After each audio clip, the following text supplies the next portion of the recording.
नमस्कार दोस्तों और साथियों, विनायक कंपटीशन क्लासेस में आप सबका एक बार फिर से बहुत बहुत स्वागत है। परीक्षा के पहले रिवीजन की श्रृंखला में विनायक कंपटीशन आपके लिए लेकर आया है पर्यावरण के महत्वपूर्ण प्रश्नों की श्रृंखला। पिछले वीडियो में पर्यावरण 1 में आपने 25 महत्वपूर्ण प्रश्न देखे। अब आपके लिए पर्यावरण 2 का यह महत्वपूर्ण वीडियो। आशा करता हूँ कि यह वीडियो आपको ये रिपीटिशन में, दोहराव में बड़ा ही मदद करेगा। हरित विकास, आइए शुरू करते हैं आज का वीडियो। हरित विकास या ग्रीन डेवलपमेंट पुस्तक के लेखक कौन हैं? तो जी हाँ, हरित विकास या ग्रीन डेवलपमेंट पुस्तक के लेखक W.M. एडम्स हैं। आज का दूसरा सवाल हमारा है, सिविलाइजेशन एंड क्लाइमेट के लेखक कौन हैं? तो सिविलाइजेशन एंड क्लाइमेट के लेखक एल्सवर्थ हंटिंगटन हैं। एल्सवर्थ हंटिंगटन हैं। साइलेंट स्प्रिंग, कल भी ये क्वेश्चन आपको दिया गया था। साइलेंट स्प्रिंग क्या है? साइलेंट स्प्रिंग पर्यावरण विज्ञान से संबंधित पुस्तक है और इसकी रचना अमेरिकी जीव वैज्ञानिक रेचल कार्सन ने किया है। ये इंपॉर्टेंट प्रश्न है। इकोमार्क क्या है? इकोमार्क कई बार परीक्षाओं में आ चुका है और आप सब इसको बहुत अच्छे तरीके से जानते हैं। इकोमार्क प्रमाण पत्र उन भारतीय उत्पादों को दिया जाता है जो पर्यावरण के प्रति मैत्रीपूर्ण हो, उनको इको मार्क दिया जाता है। यह प्रमाण पत्र जारी कौन करता है? इको मार्क तो ब्यूरो ऑफ इंडियन स्टैंडर्ड, जिसको आप BIS BIS बोलते देते हो, ब्यूरो ऑफ इंडियन स्टैंडर्ड, जिसको आप BIS मार्क बोलते हो, ब्यूरो ऑफ इंडियन स्टैंडर्ड वर्ष 1991 से इस पुरस्कार, इस मार्क को या इस प्रमाण पत्र को देता चला आ रहा है। आज का क्वेश्चन नंबर 5 है कि प्राकृतिक कृषि की शुरुआत किसने की? तो प्राकृतिक कृषि के अन्वेषक मासानोबु फुकुओका हैं, जो कि एक जापानी दार्शनिक कृषक हैं। उन्होंने प्राकृतिक कृषि की दुनिया में शुरुआत की थी। दुनिया का वह कौन सा देश है जिसने ग्रीन आर्मी बनाया था? 15,000 युवकों की भर्ती के साथ ऑस्ट्रेलिया वह देश है जिसने पर्यावरण संरक्षण के लिए ग्रीन आर्मी लॉन्च किया था। आज का 7वां प्रश्न है कि अंधाधुंध नगरीकरण व औद्योगिकीकरण से क्या समस्याएं आ सकती हैं? तो अंधाधुंध नगरीकरण व औद्योगिकीकरण से संतुलित विकास, ये जो अंधाधुंध नगरीकरण और औद्योगिकीकरण हमारे देश में चल रहा है, वह संतुलित विकास के लिए, पर्यावरण एवं पारिस्थितिकी के लिए तथा जैव विविधता के संरक्षण के लिए हानिकारक है। इजराइल के सहयोग से पंजाब राज्य में हरित गृह कृषि प्रारंभ की गई है और यह सब्जियों के उगाने पर ज़्यादा जोर दिया जा रहा है वहाँ पे।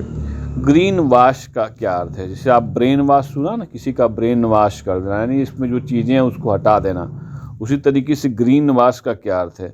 जब कोई संगठन पर्यावरण प्रथाओं या पर्यावरण से जुड़ी हुई किसी चीज़ पर, किसी उत्पाद या सेवा पर पर्यावरण के लाभों के बारे में लोगों को गुमराह कर देता है।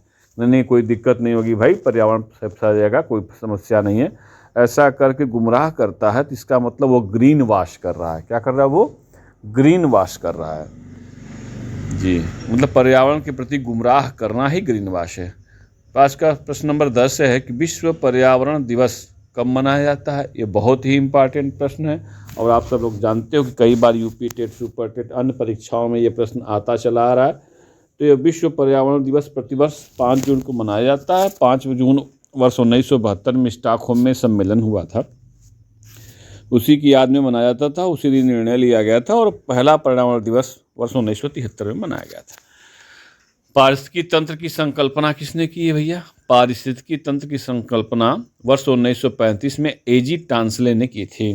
तो मैंने आपको याद कराया था, तंत्र से टांसले अर्थ लगा लीजिएगा। अच्छा, एक शब्द और आता है कि पारिस्थितिकी क्या है?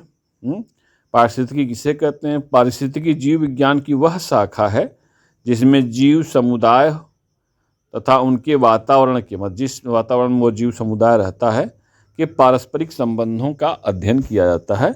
पारिस्थितिकी शब्द का सर्वप्रथम प्रयोग 1865 में रेटर ने किया था तथा अर्नेस्ट हैकल ने इसी पारिस्थितिकी विज्ञान को या पारिस्थितिकी की विस्तृत व्याख्या ओकियोलॉजी के नाम से किया था। तो अर्नेस्ट हैकल भी ऑप्शन में मिल सकता है, रेटर भी ऑप्शन में आपको मिल सकता है। जो भी आपको उचित लगे वहाँ पर आप निशान लगा सकते हैं, दोनों सही होगा। ओडम, ओडम का नाम देखिए बहुत आता है पर्यावरण में या पारिस्थितिकी में, है ना। तो ओडम ने क्या बताया था? ओडम ने बताया कि पारिस्थितिकी क्या है? पारिस्थितिकी प्रकृति की संरचना एवं प्रक्रिया का अध्ययन है, जिसे हम लोग पारिस्थितिकी कहते हैं। वह क्या भाई? प्रकृति की संरचना एवं प्रक्रिया का अध्ययन है। ये एक लाइन की परिभाषा आपको समझने की जरूरत है। पारिस्थितिकी क्या है? प्रकृति की संरचना और प्रक्रिया का अध्ययन है ना। क्वेश्चन नंबर 14 देखते हैं। पूछता है कभी कभी प्रश्न कि पारिस्थितिकी तंत्र कैसा तंत्र है? खुला तंत्र है या बंद तंत्र है?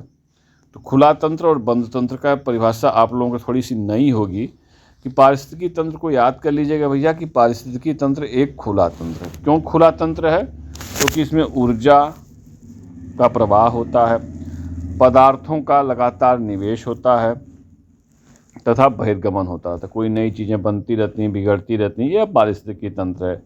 बंद तंत्र में यह क्रियाएं नहीं होती हैं, इसलिए पारिस्थितिकी तंत्र क्या है? एक खुला तंत्र है। आपको याद रख लीजिएगा, नए नए पौधे उगते हैं, नए नए चीज़ें बनती हैं, फिर पौधे नष्ट हो सकते हैं, ये सब चीज़ें होती हैं पारिस्थितिकी तंत्र में। पारिस्थितिकी तंत्र एक खुला हुआ तंत्र है। नेक्स्ट क्वेश्चन देखते हैं, क्वेश्चन नंबर 15। पारिस्थितिकी क्या है? तो पारिस्थितिकी जीव और वातावरण के बीच संबंधों का अध्ययन है। पारिस्थितिकी सवाल ये भी बहुत महत्वपूर्ण है। प्रश्न नंबर 16 कि पृथ्वी का सबसे बड़ा पारिस्थितिकी तंत्र क्या है? जीव मंडल, स्थल मंडल, जल मंडल। तो सबसे बड़ा पारिस्थितिकी तंत्र हमारा जैव मंडल है। इस सवाल को ध्यान दीजिए, कई तरीके से कंफ्यूज होता है। सबसे बृहद पारिस्थितिकी तंत्र जैव मंडल है, जिसमें सब आ जाते हैं। प्रश्न नंबर 17 है कि परितंत्र क्या है? परितंत्र है ना। परितंत्र जैविक व अजैविक घटकों से मिलकर बनी हुई एक संरचना होती है, जिसे हम लोग परितंत्र कहते हैं। उपभोक्ता किसे कहते हैं? अगर ये सवाल आ जाए, उत्पाद किसे कहते हैं? जो वह पेड़ पौधे जो अपना भोजन स्वयं बना लेते हैं, उत्पाद कहलाते हैं। मानव सहित जितने भी परपोषित जंतु हैं वो सब के सब उपभोक्ता कहलाते हैं। ठीक है। क्वेश्चन नंबर 19 देखते हैं कि भाई आवास किसे कहते हैं? बायोम से आप क्या समझते हैं? अगर ये ऐसा प्रश्न आए तो समझ लीजिए कि किसी प्रजाति या विशेष प्रजाति के पौधे या जीवों या अन्य जीवधारियों के रहने की जगह जहाँ वो रहते हैं वो हैबिटेट या आवास कहलाता है। ठीक ना। जब कोई पादप या जंतु समुदाय किसी विशाल भौगोलिक क्षेत्र में रहते हैं तो उसे बायोम कहते हैं। क्या कहते हैं भाई? जैसे वन, घास स्थल, रेगिस्तान, टुंड्रा, ये सब बायोम कहे जाएंगे। क्वेश्चन नंबर प्रश्न 20 है कि जीव से जैव मंडल तक जैविक संगठन का सही क्रम क्या होता है? कई बार पूछता है कि एक जीव है और उसका जैव मंडल, उस जीव का कोई जैव मंडल होगा तो उसका जैविक संगठन का कैसे कैसे ये होता है। तो देखो, सबसे पहला क्रम है इसका जनसंख्या, यानी एक जाति के जीवों की संख्या को उसकी जनसंख्या कहते हैं, है ना। जब दो या दो से अधिक जातियों की जनसंख्या मिलती तो बन जाता है समुदाय। समुदाय से बनता है पारिस्थितिकी तंत्र, पारिस्थितिकी तंत्र से भूदृश्य होता है। सही क्रम आपके समझ में आ गया होगा। सही क्रम क्या है भाई? तो सही क्रम है आपका सबसे पहला जनसंख्या, जनसंख्या के बाद समुदाय, समुदाय के बाद पारिस्थितिकी तंत्र और पारिस्थितिकी तंत्र के बाद भूदृश्य। यह आपको इस क्रम को याद कर लीजिएगा। यह किसी जीव का उसके जैविक संगठन तक का सही क्रम है। आइए समझ लेते हैं कि जनसंख्या क्या है। एक ही जाति की जीवधारियों की संख्या को उसकी जनसंख्या कहा जाता है, और जब दो या दो से अधिक जातियों की जनसंख्या मिल जाती है तो उसे समुदाय का निर्माण हो जाता है, और जब कई समुदाय मिल जाते हैं तो उसको पारिस्थितिकी तंत्र कहते हैं।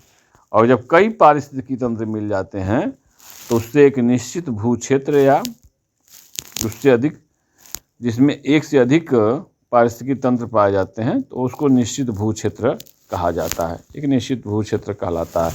ठीक है। प्रश्न नंबर 21 देखते हैं।